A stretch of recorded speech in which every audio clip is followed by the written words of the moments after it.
اعوذ باللہ من الشیطان الرجیم بسم اللہ الرحمن الرحیم رب اشرح لی صدری ویسر لی امری واحلل عقدۃ من لسانی یفقہوا قولی رب زدنی علما۔ 17 رکوع اور 170 آیات پر مشتمل 12واں پارہ وما من دابۃ سورہ ہود اور سورہ یوسف کا احاطہ کر رہا ہے۔ سورہ ہود میں پارے کے 10 رکوع اور 118 آیات ہیں، جبکہ باقی ماندہ پارہ میں سورہ یوسف کے 7 رکوع اور 52 آیات ہیں۔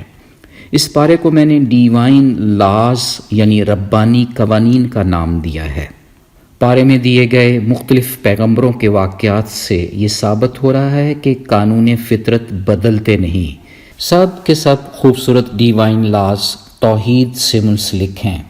اسی میں ایک نہایت مسحور کن ربانی قانون بھی پیوست ہے کہ اللہ رب العزت توبہ کو سنتے ہیں، پسند فرماتے ہیں اور پھر معاف کر دیتے ہیں۔ پہلے رکوع کا آغاز اس بات سے ہو رہا ہے کہ اللہ ہی ہر ایک کے دنیاوی اور آخروی ٹھکانوں کو جانتا ہے۔ کائنات کی تخلیق رب تعالی نے 6 دن میں کی تاکہ ہمیں آزمائے کون اچھے عمل کرتا ہے اور کون برے۔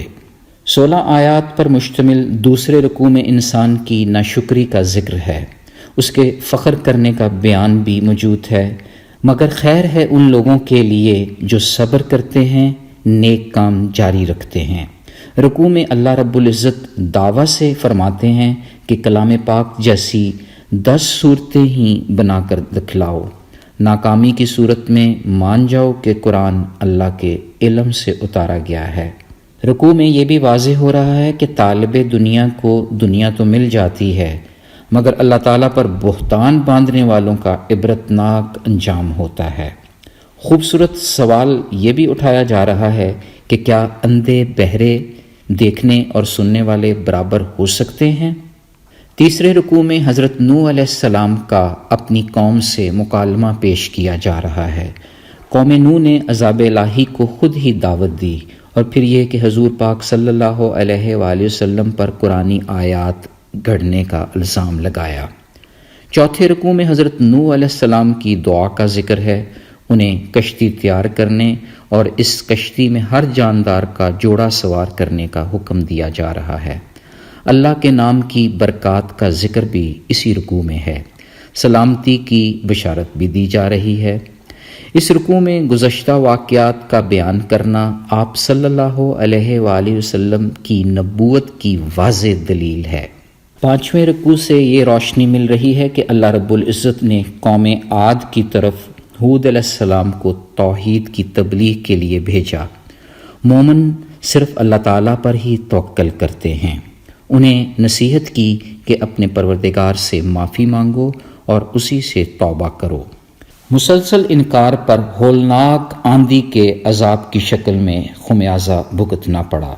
6 رکوع میں صالح علیہ السلام کا قوم سمود کو بیان ہے کہ رب توبہ قبول کرنے والے ہیں، یہاں اونٹنی کو معجزہ کے طور پر پیش کیا گیا ہے۔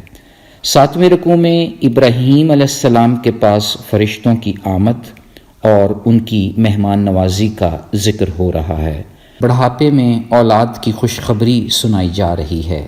حضرت ابراہیم علیہ السلام کی نرم دلی، تحمل مزاجی اور رب کے حضور جھکنے کا تذکرہ بھی اسی رکوع میں ہے۔ پھر اسی رکوع میں حضرت لوط علیہ السلام کی بد کردار قوم، ان کے تکبر اور ان پر ہونے والے عذاب کا تذکرہ کیا گیا ہے۔ 8ویں رکوع میں حضرت شعیب علیہ السلام قوم کو رب کی بندگی کرنے اور ناپ تول میں کمی نہ کرنے کی تبلیغ کر رہے ہیں۔ حق کا علم رکھنا بھی رزق ہی ہے، جس کا تذکرہ شعیب علیہ السلام اس رکوع میں کر رہے ہیں۔ یہاں رب سے معافی مانگنے کی ترغیب بھی دی جا رہی ہے، مگر قوم کی سرکشی بڑھتی گئی، حتیٰ کہ ایک سخت دھماکے نے انہیں نیست و نابود کر دیا۔ 9ویں رکوع میں حضرت موسیٰ علیہ السلام اور فرعون کا تذکرہ ہے۔ اہل فرعون پر دنیا میں بھی لعنت پڑی اور قیامت کے روز بھی پڑے گی۔ اس رکوع میں یہ بھی بتایا جا رہا ہے کہ یہ چند بستیوں کی داستان ہے جو آپ کو سنائی جا رہی ہے۔ ان میں سے بعض اب بھی کھڑی ہیں اور بعض کی فصل کٹ چکی ہے۔ ہم نے ان پر ظلم نہیں کیا، انہوں نے ہی اپنے آپ پر ستم ڈھایا۔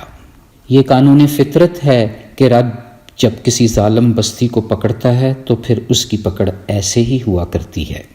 اس پارے کا 10واں رکوع سورہ ہود کا آخری رکوع ہے۔ اس میں نماز کے قائم کیے جانے کا حکم ہے۔ ایک یاد دہانی ان لوگوں کے لیے ہے جو اللہ رب العزت کو یاد رکھنے والے ہیں۔ یہ بھی واضح ہو گیا کہ در حقیقت نیکیاں برائیوں کو دور کر دیتی ہیں۔ اللہ کے ہاں نیکی کا اجر کبھی ضائع نہیں ہوتا۔ پیغمبروں کے واقعات سے دل مضبوط ہوتے ہیں، حقیقت کھلتی ہے، شعور کی بیداری نصیب ہوتی ہے۔ رکوع مزید واضح کر رہا ہے کہ زمین و آسمان میں چھپی ہر چیز قبضہ قدرت میں ہے، اسی کی بندگی ہو، اسی پر بھروسہ رکھا جائے۔ پھر اس پارے کے 11ویں اور سورہ یوسف کے پہلے رکوع میں قرآنی قوانین کو بہترین پیرائے میں بیان کیا جا رہا ہے۔ رکوع میں واضح ہو گیا کہ قرآن کو عربی زبان میں نازل کیا تاکہ آپ اسے اچھی طرح سمجھ لیں۔ یوسف علیہ السلام کا یہ خواب دیکھنا کہ 11 ستارے، سورج اور چاند انہیں سجدہ کر رہے ہیں۔ پھر یعقوب علیہ السلام کی بیٹے کو نصیحت ہے کہ بھائیوں کو یہ خواب مت سنایا جائے کیونکہ وہ دشمن بن جائیں گے۔ خواب کی تعبیر بھی کر دی کہ اللہ رب العزت تجھے اپنے خاص کام کے لیے منتخب کرے گا اور خاندان پر اپنی نعمت پوری کرے گا۔ پھر اس پارہ کے 12 سے 16 رکوع میں یوسف علیہ السلام اور اس کے بھائیوں کا قصہ تفصیل سے بیان کیا گیا ہے۔ حسد کی وجہ سے بھائی یوسف کو قتل کرنے کا منصوبہ بناتے ہیں، بہانے سے ساتھ لے جاتے ہیں، ایک کنویں میں پھینک ڈالتے ہیں۔ واپس آ کر جھوٹ موٹ کہہ دیا جاتا ہے کہ اسے بھیڑیا کھا گیا۔ باپ کو تو سمجھ آ گئی مگر صبر کیا۔ ادھر ایک تجارتی قافلے نے کنویں سے یوسف علیہ السلام کو نکالا۔ مصر کے ایک شخص نے اسے خرید کر بیٹا بنا لیا۔ اسے معاملہ فہمی کی تعلیم حاصل کرنے کا موقع ملا۔ واضح ہو رہا ہے کہ اللہ رب العزت ایسے ہی اپنی تدبیر کرتے ہیں۔ یوں اللہ رب العزت نے جوانی تک پہنچتے ہوئے یوسف علیہ السلام کو قوت فیصلہ اور علم عطا کیا۔ پھر اللہ یوسف علیہ السلام کو ایک عورت کے فریب سے بچاتے ہیں مگر جھوٹے الزام پر قید کر دیے جاتے ہیں۔ یوسف کی قمیض کا پیچھے سے پھٹا ہونا اسے بے قصور ثابت کر دیتا ہے۔ پھر ایک مجلس میں یوسف علیہ السلام کے حسن کی تاب نہ لا کر بے ساختہ بہت سی خواتین اپنی انگلیاں کاٹ بیٹھتی ہیں۔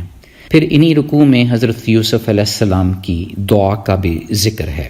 یوسف علیہ السلام نے کہا، اے میرے رب، مجھے قید منظور ہے بنسبت اس کے کہ میں وہ کام کروں جو یہ لوگ مجھ سے چاہتے ہیں۔ اگر تو نے ان کی چالوں کو مجھ سے دفع نہ کیا تو میں ان کے دام میں پھنس جاؤں گا اور جاہلوں میں شامل ہو جاؤں گا۔ رب تعالیٰ نے اس کی دعا قبول فرمائی اور ان عورتوں کی چالیں اس سے دور کر دیں۔ بے شک اللہ ہی ہے جو سب کی سنتا ہے، سب کچھ جانتا ہے۔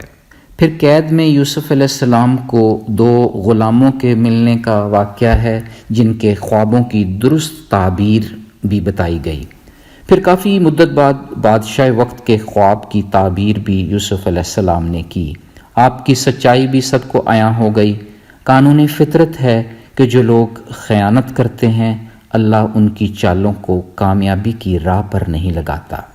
اس پارہ مبارک کی مختصر حکمت یہ ہے کہ تاریخ میں ہر پیغمبر کو زیادہ تر ایک ہی سبق دیا گیا کہ توحید پر قائم رہو، رب کی ربوبیت اور یکتائی کو مان لو، صبر کرنا، نماز قائم رکھنا، اچھے اعمال کرنا، شکر گزاری، حق گوئی، نرم دلی اور تحمل مزاجی ربانی قوانین کا ایک لامتناہی سلسلہ ہے جس کا سبق اللہ رب العزت نے ہر پیغمبر کے دور میں دینے کی کوشش کی۔